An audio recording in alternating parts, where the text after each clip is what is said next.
Hello and welcome to the Save Our Sperrins podcast, Voices from the Frontline. My name is Morella Fife, your host and member of the Save Our Sperrins team, and this podcast comes from the Sperrin Mountains in Northern Ireland. This is an ancient land shaped by mountains and bogs and by the communities born from them, and whose same peoples are now living with growing pressures from mining and large-scale upland industrialisation. That pressure isn't unique to here.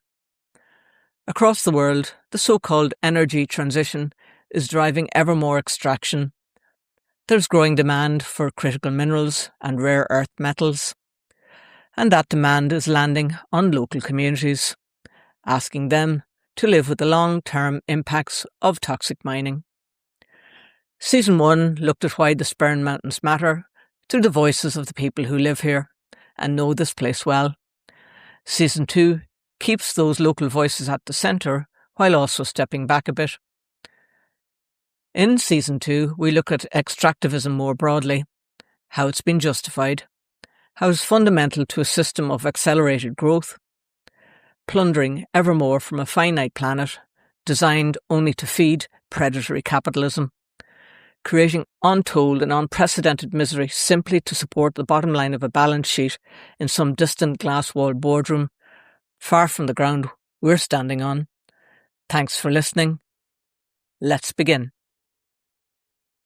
Hello, and today's guest is artist Emily McFarland, whose work explores the relationship between landscape, ecology, and the histories held within those places.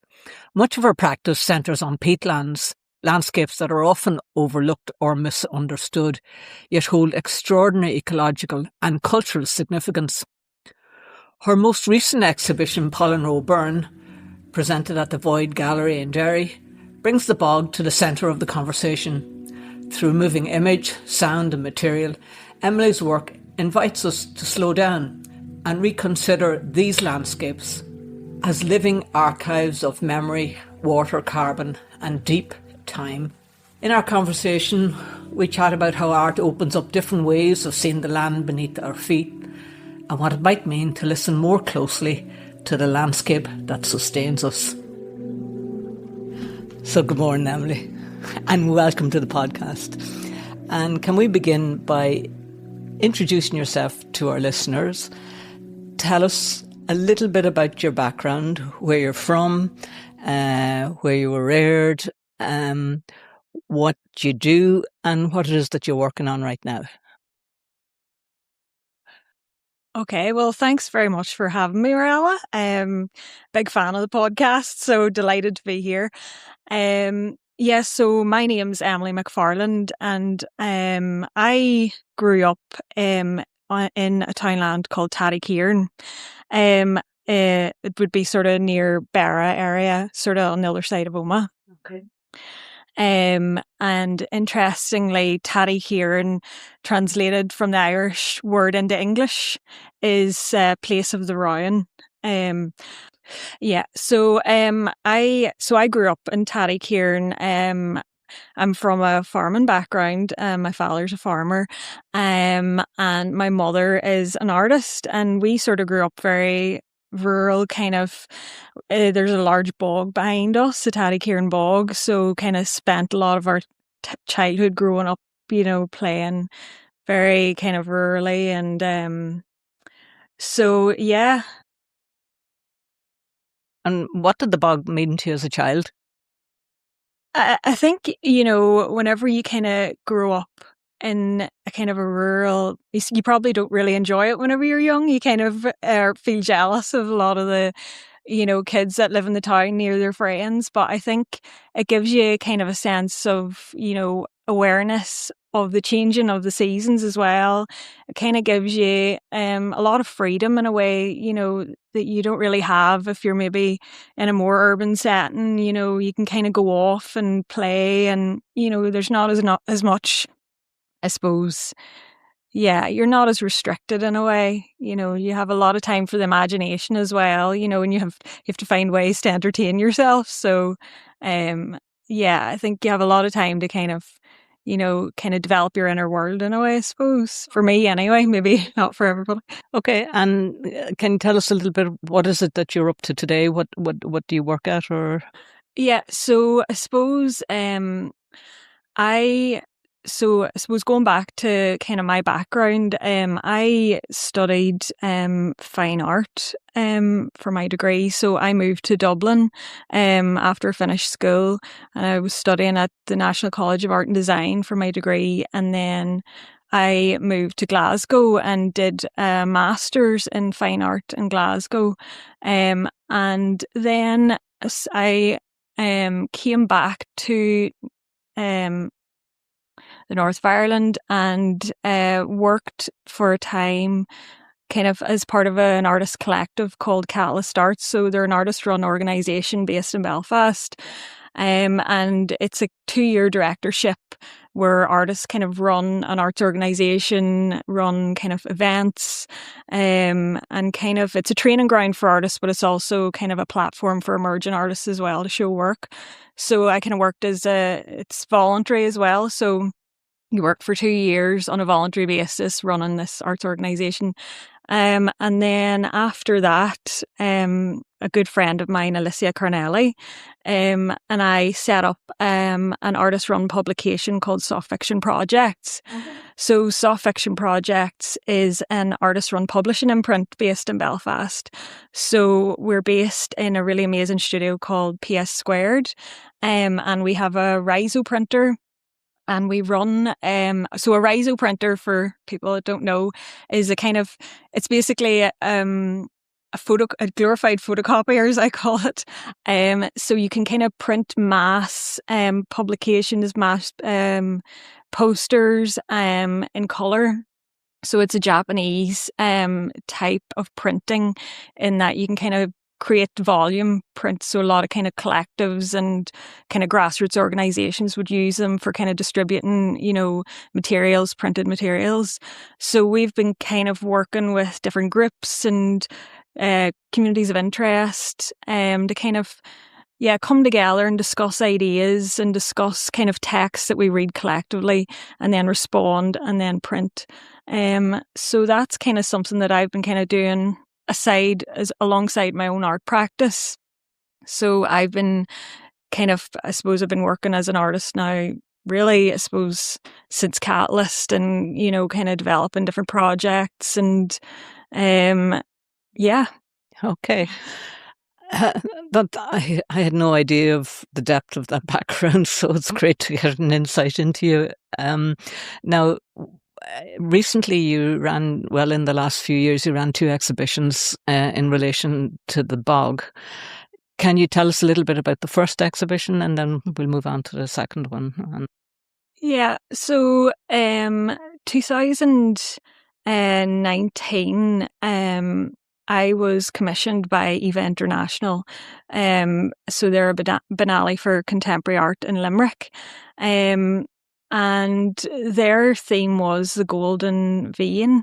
So it was kind of linked back to this idea of the productivity of land in Limerick.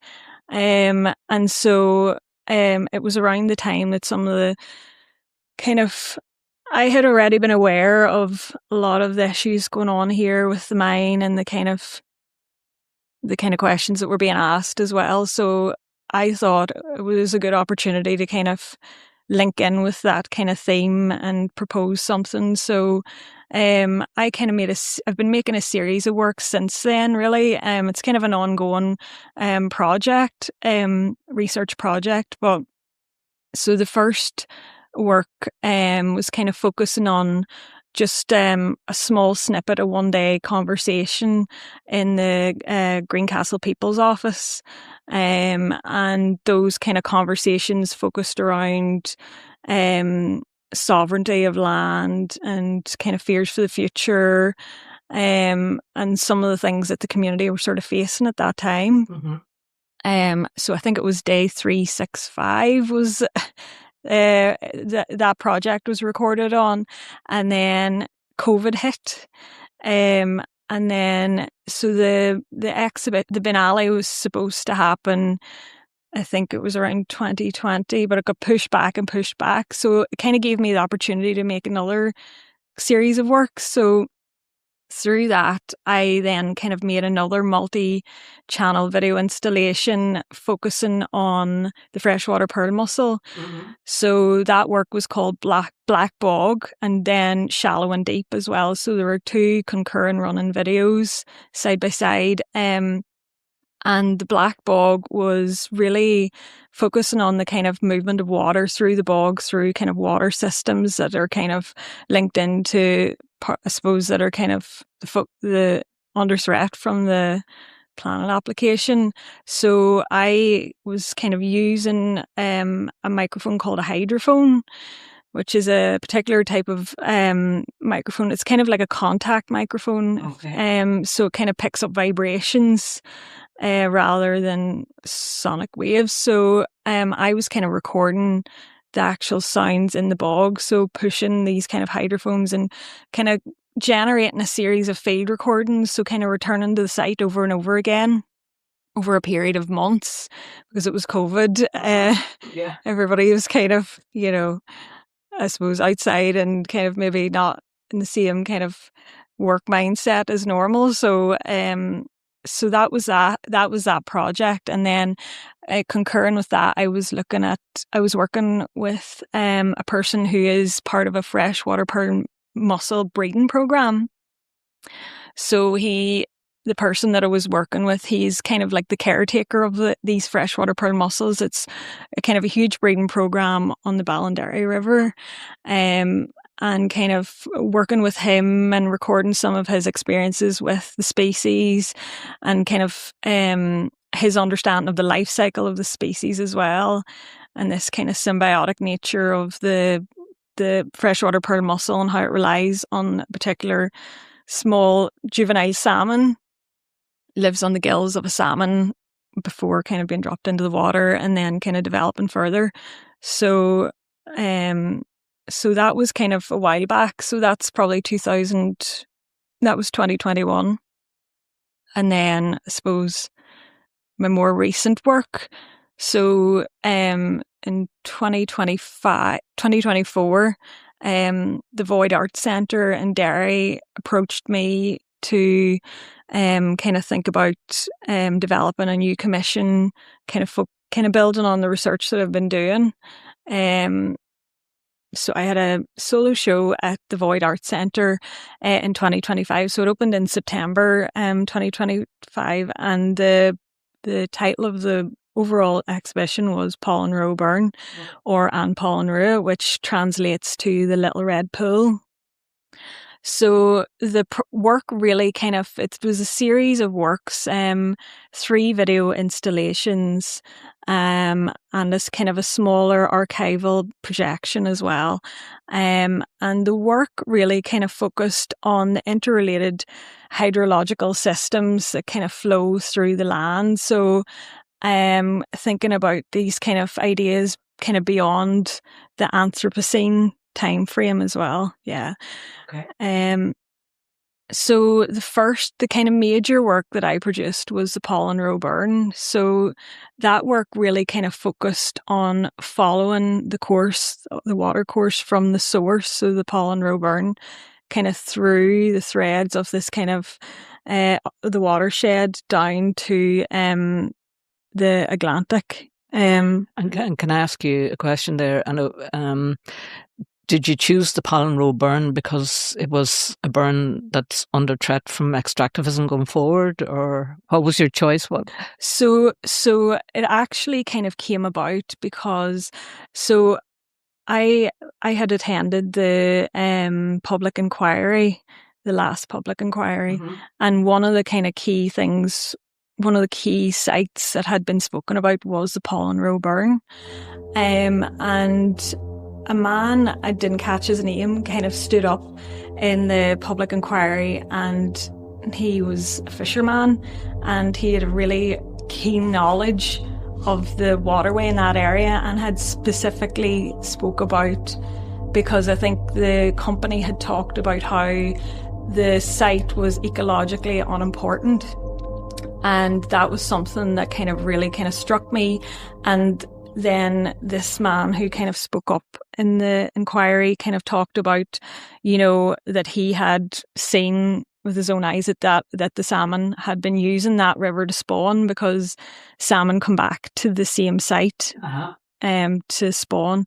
So that kind of started off a kind of inquiry for me in terms of I started working with an ecologist who has a keen knowledge of the river systems. So he's very familiar with the Pollen burn. And he had kind of been involved in surveying that burn in particular in response to some of the assertions that the company had made of the burn. So we travelled together along the river and kind of marking out sites, that were of interest. And along the water course, my idea was to kind of work with people that kind of have a keen knowledge of certain parts of the river course, and that I would return kind of and film and record those. So I returned sort of later on in the year, sort of August, September time, and we used a 16mm film camera to record those sites. And what the importance of using a 16mm film camera? Why did you use that? That's a really good question. So the idea of using the film camera was thinking about how, systems of, recording and even kind of cameras are also linked into, they're not outside the kind of extractive relation. And this particular camera, so I don't own the camera, but it's a person that I've been working with for a while owns it. But it had actually been a camera that had been previously used in a commercial setting and had been restored. So it's a camera that dates back to the 70s, and it had been restored and kind of refurbished. So in a way, it doesn't really sit outside that, but I was thinking about this idea of even thinking about the materials that you're using. And I'm really interested in this writer called Bridget Crone, and she talks about turbid images. So the idea that images that kind of represent the landscape or represent the site, that they kind of are almost made by the materials that they are reflecting. Yeah. So thinking about kind of even when you're in the site and you're using 16mm film and you're kind of changing over the barrel, it's inevitable that material will enter the camera, you'll get scratches, you'll get, dust, but it's kind of this idea of thinking about how that's actually part of the film. And the materials are almost becoming representative and embedded physically within the film as well. So to ask you a question there, would it be fair to say that at this point that in your artistic expression of what it is that you were creating, that you moved from an extractive mode of thinking to a more relational, to being in relation with the water, with the bog? Or did you notice that? Did it, when you go back to your childhood, it was the backdrop to your childhood. Now you had a different relationship to the bog then, and to the water that flows through the bog, than you do now, I assume, or maybe I'm making an assumption. I think so. When you're working on the site, when you're recording, I think, you start to notice things that you kind of, if you're sitting in your studio and you're kind of coming up with ideas, when you're on the site, it's something different. You start to kind of become, so we filmed over a period of 4 or 5 months, and you start to kind of, take on the kind of almost the rhythm of the river in a way. You have to respond to the river when the river's changing, the levels of the river, where you can move, things like that. So you kind of almost become, I don't know what the word is, but you kind of it's another way of thinking in a way. And I suppose you're more responsive to the site as well. You are the river. Yeah, that's one of the things that I was kind of thinking about. So for the Pollen Row burn, I worked with a dancer called Vasiliki Staniski. So she's a Greek dancer, and I posed to her to develop a kind of a movements based on a text called On Becoming a Body of Water. And so really I posed to her this idea of transcorporality, the idea, that there are flows of water between the body and the land as well. So she kind of made a work in response to that. So that's something that I was kind of really thinking about in the work as well, yeah. So what does it feel like for you artistically or emotionally to give the water space in a gallery?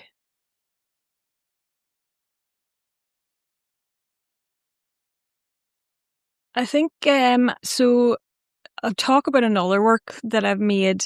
So alongside that, there's Haughey's Bog. Alongside the Pollen Row burn, there's Haughey's Bog. And they're both being shown concurrently. And they share the same soundscape. So I returned to the river many times to make field recordings along with other people, and then collaborated with a Belfast-based composer called Liam McCartan, and Liam isolated parametric frequencies within the river sounds. Can you explain that a little bit? What a parametric frequency is? I've never heard the term before. So it's basically isolating frequencies within the sonic recordings, and then creating these kind of frequencies or notes into. So Liam did this. He transformed them into almost notes, and then generated sort of speculative compositions, as we were kind of calling them, speculative illuminations based on the recordings. So it's not necessarily that we were trying to represent the river. It was a kind of illumination, an enlightenment or.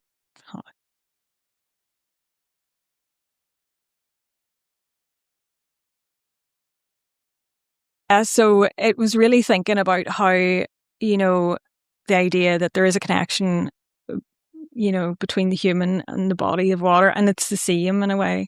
But for Haughey's Bog, I mean, I did a lot of research in the National Folklore Collection down in Dublin in UCD. So I've been researching for kind of a number of years now, a lot of the kind of folk stories that would have been, held within kind of people in the Sperrins, that because of the locale, in a way, language here was kind of able to be preserved in a way through people, where maybe in the lowlands, maybe it wasn't necessarily the case. So I was really interested in, he was a field collector called Michael J. Murphy. So there was a number of other people that were very prominent in the area in terms of holding the kind of language and knowledge as well. But one of the people that really kind of interested me was Michael J. Murphy, because he collected a lot of stories from people relating to the environment of the Sperrin. So he was living in Glen Hull.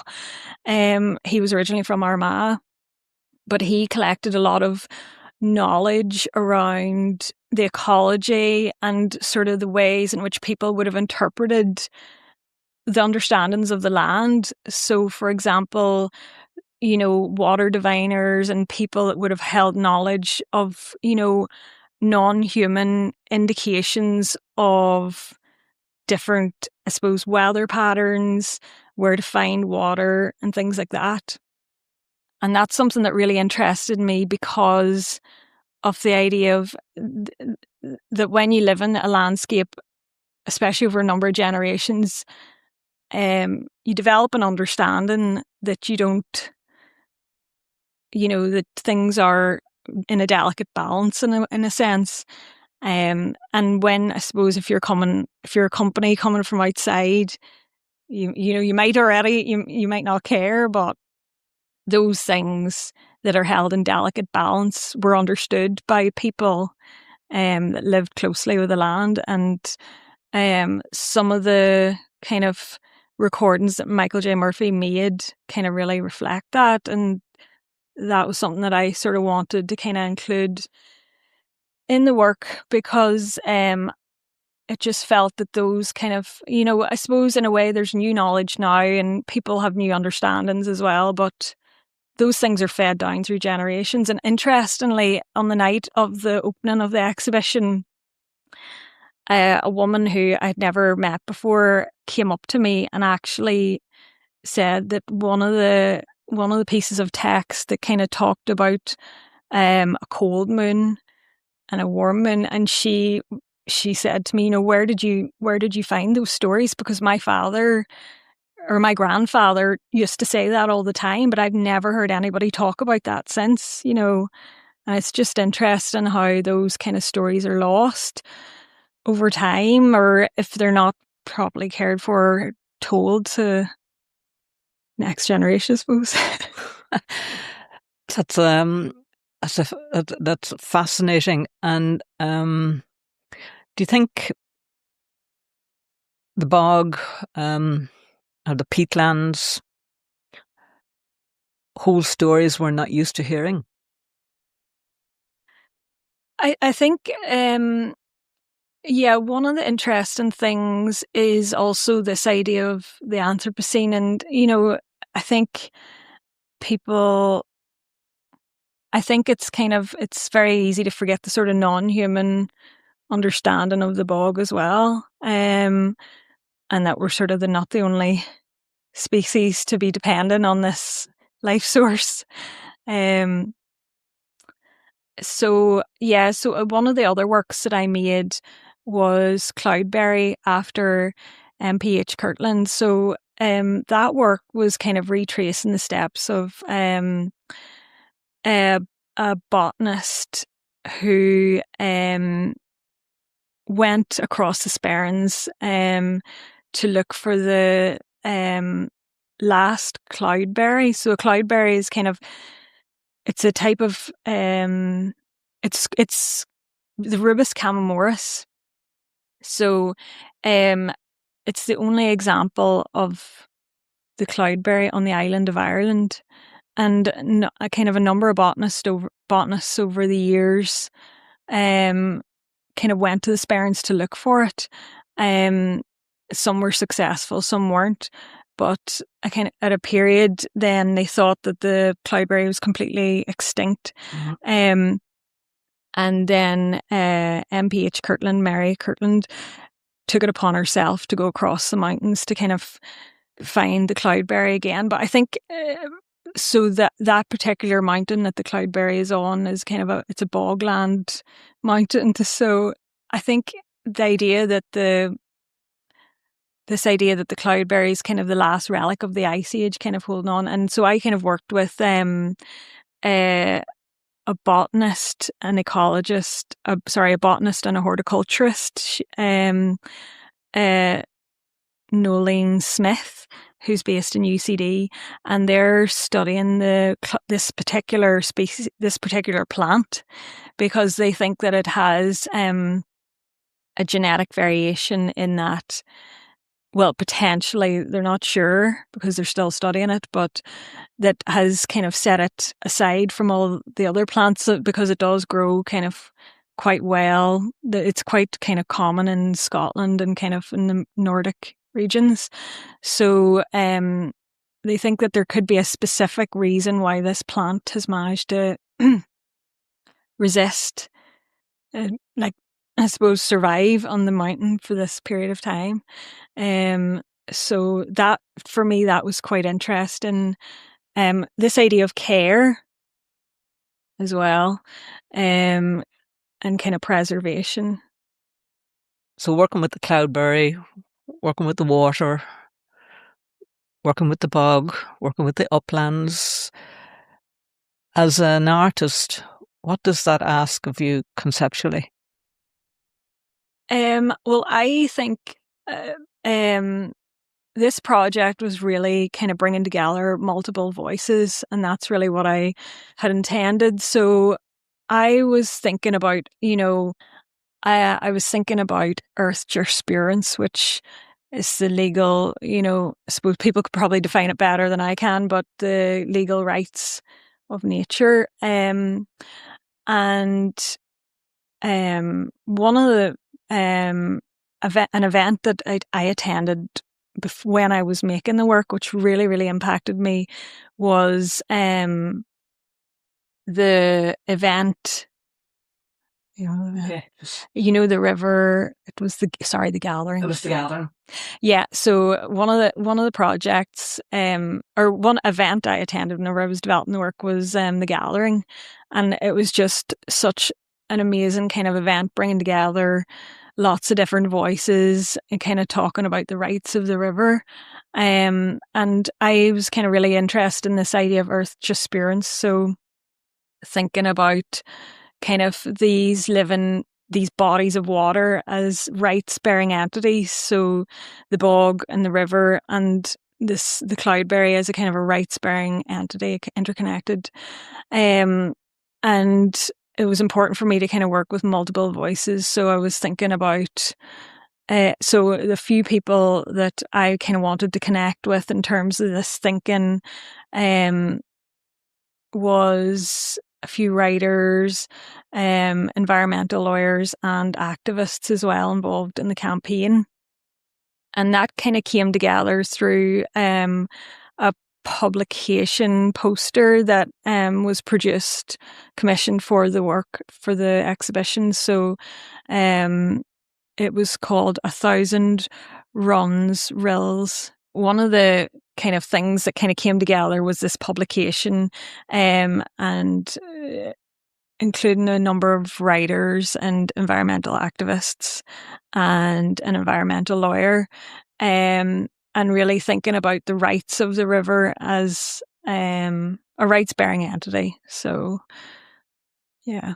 So the publication kind of came together, and it was a writer, Liam Campbell, whose book I kind of really drew upon for the work, Room for the River. It's a fantastic book. I recommend anybody who's listening to purchase. And I have to say, Liam is on my list of people to interview. Yeah, fantastic. And an environmental lawyer called Declan Owens, and he's really kind of talking about the kind of possibility of rights for the river. And another artist activist, Vincenza Cirfese. So she kind of writes about her experience kind of traveling along the river as well as a kind of a collective with other kind of international campaigners. So do you think your work responds to the language of progress and development that surrounds landscapes like this? Or does it sit separate to it? Good question. I think of the work as sitting alongside conversations that are happening on a broader scale. I think that you can kind of collectively come together and voice something, and that I think art can kind of come together. Art can kind of, does it respond? I suppose I don't know if I can answer that question, because really in the grand scheme of things it's sort of only time will sort of tell. But I think work, like my intention is to kind of add to kind of a collective conversation around, so it's not necessarily the work, it's the conversation around, these issues, especially within rural communities as well. And that particularly the Void Gallery, the Void Art Centre, it's kind of it's under sort of new kind of directorship. They have been following permaculture principles, and I think their model of kind of being very embedded within communities and kind of bringing communities together to be able to have conversations on a kind of a larger platform that has a kind of a higher visibility, I suppose. Mm-hmm. That's something that's really important. And so I think in a way art can kind of, I suppose, bear witness is part of it as well. So part of the project that I developed in Void, I was kind of thinking of it as almost bearing witness or a collection of poetic evidence, let's say. So some of the recordings that I'd made previously for Black Bog, Shallow and Deep, and for this more recent work, the recordings of the river, I actually submitted them as a statement of case. So these kind of recordings are kind of, I suppose, a statement of case, not necessarily directly from the river, because obviously there's intermediaries, but I think that that's kind of an important way to kind of, submit evidence in another way, thinking about evidence in another way, thinking about statements in another way. And there's a really interesting artist called Amir Kanwar, who is an Indian artist, and he's been working in the Odesh region for many, many years now. And that whole rural region in India has been hugely affected by extractivism and industrialization. And he made an ongoing body of work called The Sovereign Forest. And through that, he's been kind of collecting poetic evidence, statements, and kind of, I suppose, seeds. He's been collecting kind of huge banks of information and using that as kind of evidence of these communities are being displaced. It was a largely agrarian landscape, and it's been becoming completely industrialized, and the change over time. And he's been kind of collecting stories from people who lived there, and almost as kind of like a bank of evidence. And I like that work for me is something that's really kind of, it shows how you can think about these kind of collections in different ways. So how do your audience respond when they see the uplands or the bog or the river relocated into an art space? I'm not sure, because I'm never around to see them.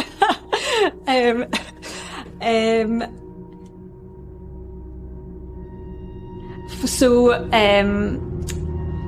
just from kind of conversations with people who kind of work at the gallery and things, I think so from my understanding is that people kind of return to the work many, many times. So they would kind of return and experience it. It's a long form. So the Pollen Row Burn is over 2 hours long. It's a very long form video. It's not something film. It's not something that you can kind of watch. It's not really meant to be like that. So the reason for the length was kind of reflecting the flow rate of the river. So from the Pollen Row down to the Atlantic, it's roughly 2 hours time flow rate. So the idea of a river is that you can't see the entire river. You can only see it in certain sections, and people can kind of return. So you could kind of enter the gallery, and maybe an hour later you'll see somewhere completely different. It's this idea you're not getting the full view and scope. Every time you kind of return, you're seeing something different. And that was kind of my idea for the work, that this idea of slow looking and this idea of respectful listening as well. That was really important, you know, that you can kind of sit and you don't necessarily have to see everything at once. It's not kind of compressed down into one easily digestible concept. Mm-hmm. Yeah. Do you think conversations emerged in the gallery that may not have necessarily occurred on the land? Yeah, so one of the works, it was as part of we kind of like came together to.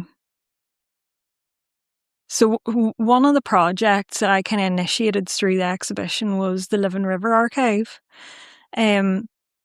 So it's a very, very small scale first step in a kind of a project that I'm hoping to develop over the next period.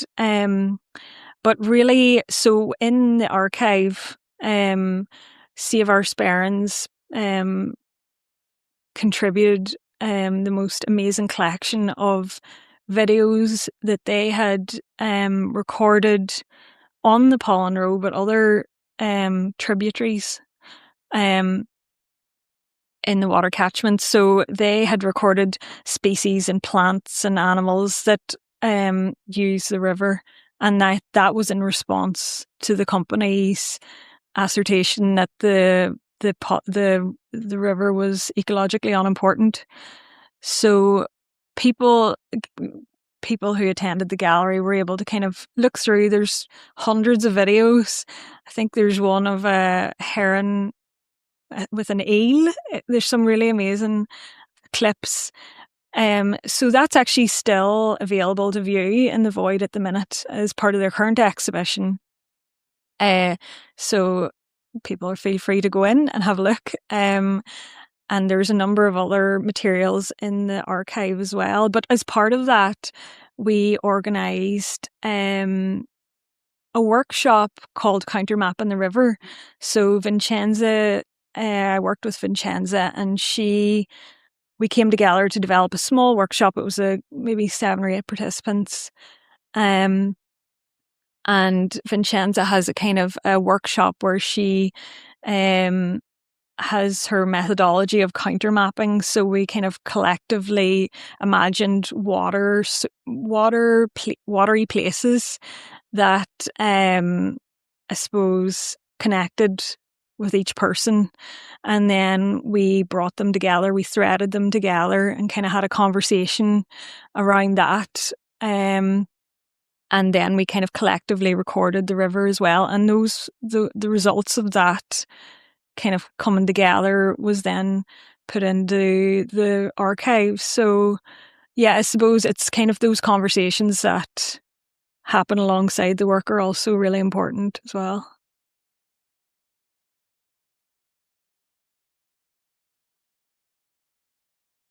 Tell us about your relationship between your art practice and environmental advocacy.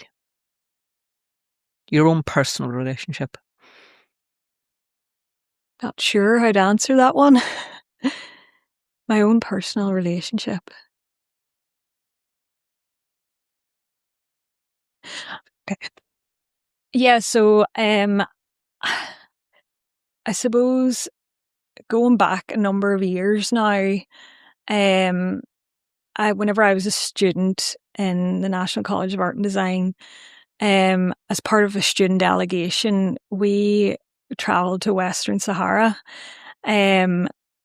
So Western Sahara is a disputed territory in the middle of the Sahara Desert, and bordering on. So it's an occupied territory. It's the last colony in Africa, so it's occupied currently by Morocco.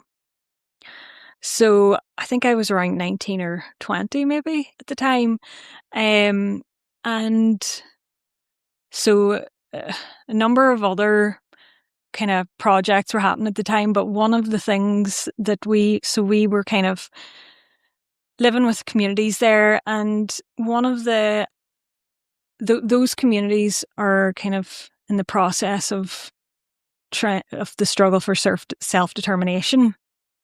So one of the issues that they had realised was kind of really, really significant in that was the presence of phosphate and other kind of natural minerals in the Sahara. And that was one of the reasons that it was going to be difficult for them to kind of reclaim the land due to the kind of the value that was placed on the land that's currently occupied by Morocco. So I suppose that was kind of the first time that I sort of made those connections, like with, I suppose you obviously, everybody reads the news and you come across other stories as well, but it was the first time that I kind of made the connection between this idea of thinking of, I suppose, the connection between homeland and external forces and extraction, and how that could kind of, you know, change the course of somebody's life and home and future, I suppose. Mm-hmm. So then thinking about, I suppose, whenever we first heard of the proposal here, you're sort of thinking, you think it can never happen to you in a way, which is almost a very selfish thing to think of, but you sort of think, you know, oh, it would never happen here because of the planning laws here, you know, things are rigorous, and there's governance and oversight. But I suppose I don't know if that answers your question, but I suppose, yeah, so thinking about, I wouldn't necessarily say, you know, yeah, it's maybe an indirect. But it might have been a catalyst, that trip to the Sahara. Yeah, I think it really, because, yeah, you kind of, and it also makes you think about the connection between the things that you consume as well. So things like, phosphorus, I mean, that's fertilizer. So, you know, that's something that farmers use, maybe not so much now here, but because it's too expensive now due to kind of global forces. But it makes you kind of consider in a more personal way those kind of the global forces of extractivism, I suppose. So just coming back now a bit again to your own work,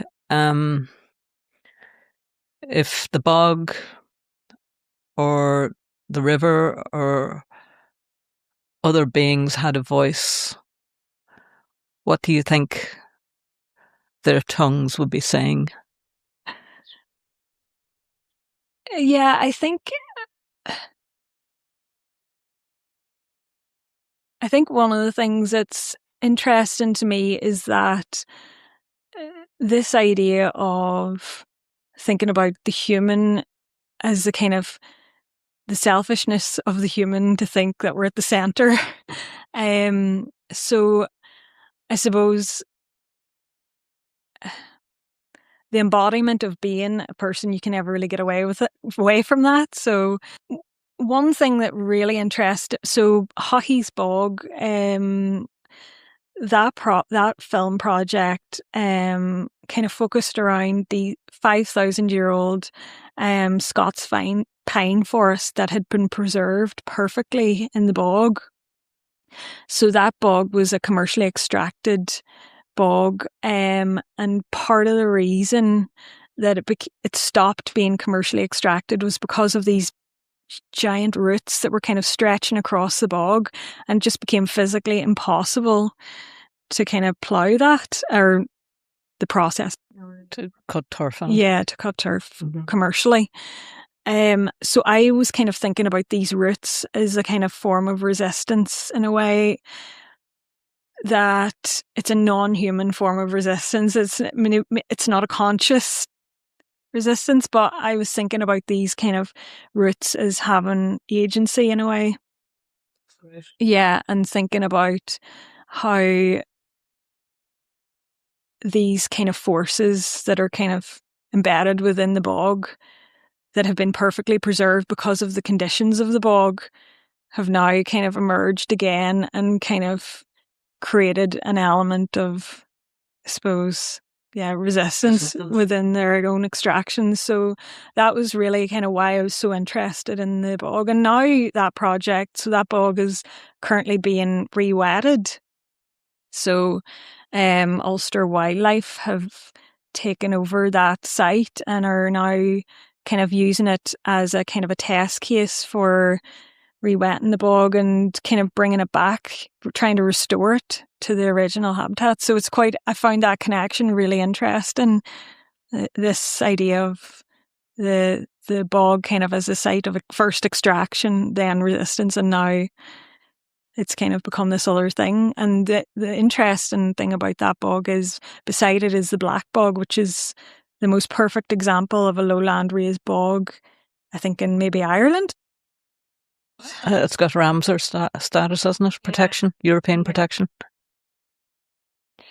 So having practiced as an artist in relation to the bog, in relation to the rivers, in relation to the other beings, and the threat of industrialization sitting on top of all this, has that changed your sense of responsibility?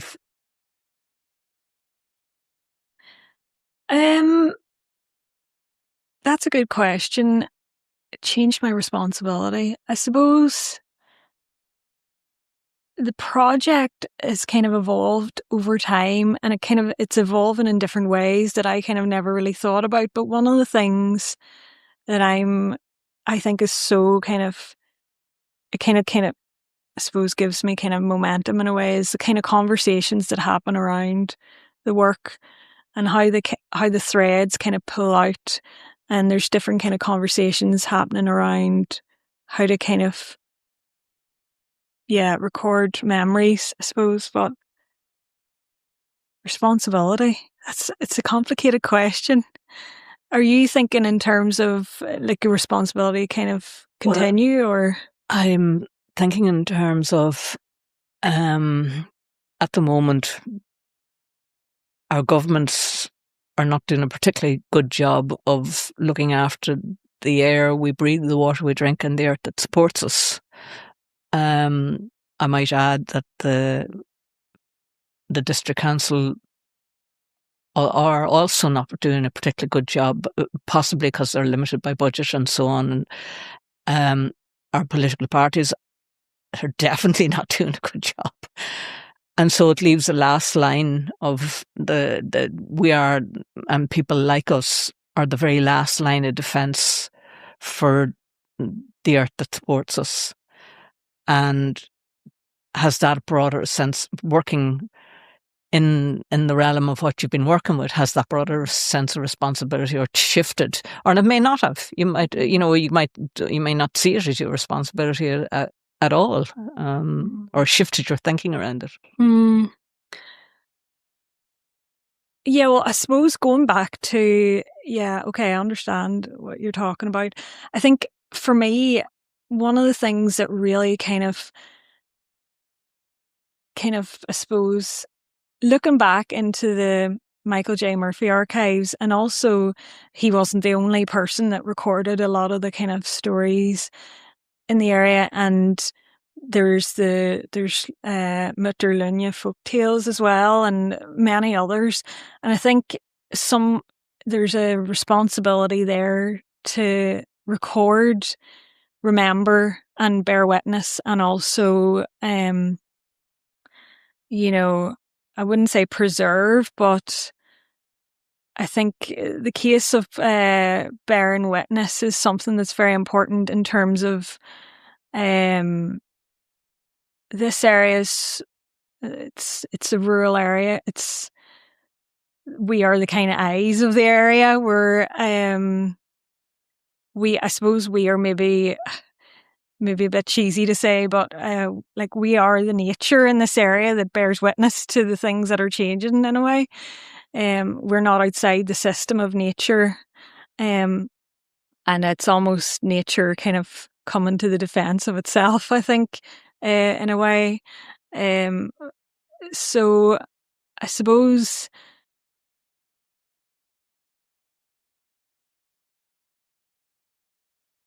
it's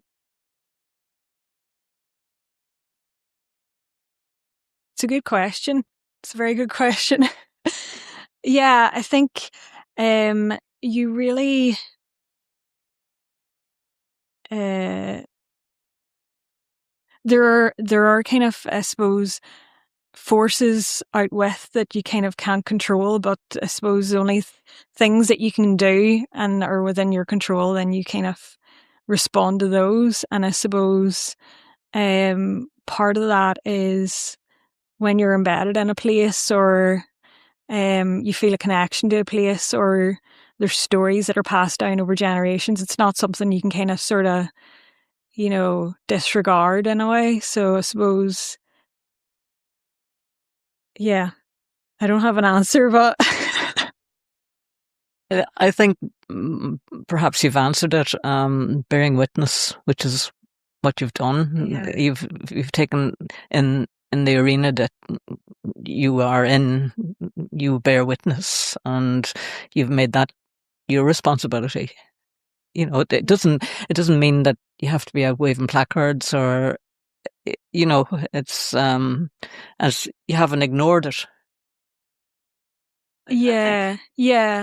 I think, and part of I suppose for me, part of the thing is really, when I was talking before about being at the river and recording, many, many times I returned to record different field, could have been like this field recording, sonic field recording or film.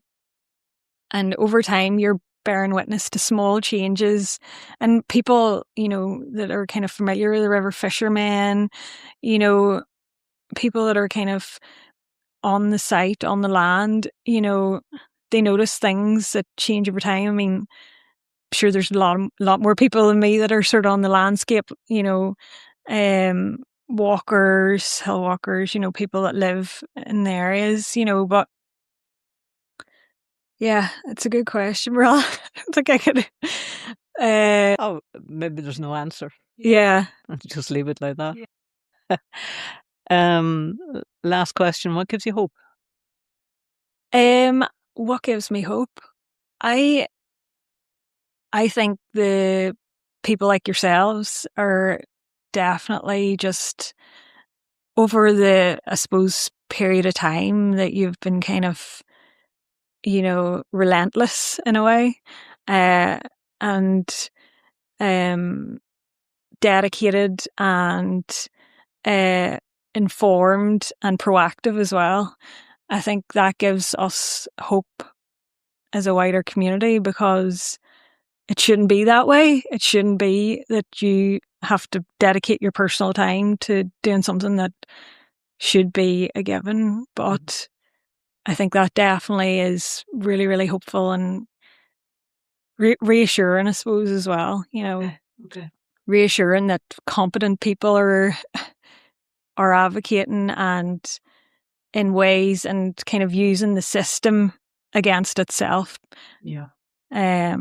Because it takes a lot in terms of, just even from where I've been kind of viewing, it's no small feat kind of going through all of the legal documents, and all of that takes huge amounts of time. And just, yeah, thank you very much for all your work. There's many of us at it. I actually have another question. If people want to view your work, search it out, where would they look? On the Void website, you can find more information about the recent project. The works are on private view, so if you want to contact me, maybe you can post my email address and I can share a private link as well.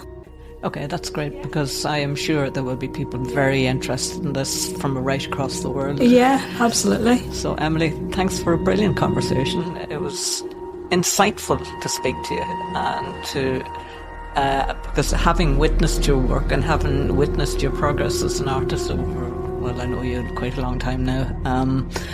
It's heartening to see, and I would encourage any artists who have the least some sort of an interest in the earth that supports us and the air we breathe and the water we drink, to follow your lead. And what a fantastic couple of pieces of work that I was able to visit and witness, and have it in my mind to go back and, just exactly as you explained in the podcast, to go back and be with it. It's not something you can just go in and say, right, I've done that. It's you have to be in it and be with it and take time with it, and it's an extraordinary piece of work. So thank you from all of us for your effort and for allowing yourself to be both interviewed and videoed today. Thanks a million. Thanks so much, Morella, for having me. Thank you. Well, there you have it, my conversation with Emily McFarland. Emily's work invites us to pause and look again at landscapes that are so often dismissed as empty or marginal. The boglands she speaks about are anything but.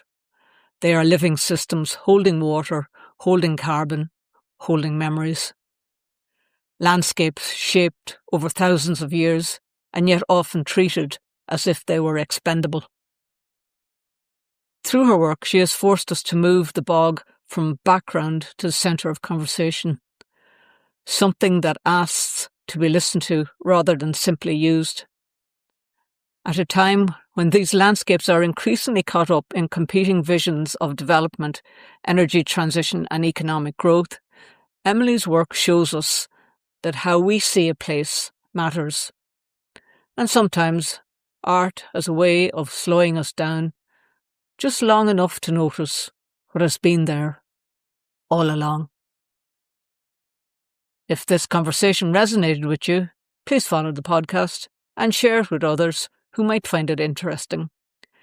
These stories travel further when listeners pass them on. And as always, for the air we breathe, the water we drink, and the earth that supports us, and the health of community now and for generations to come,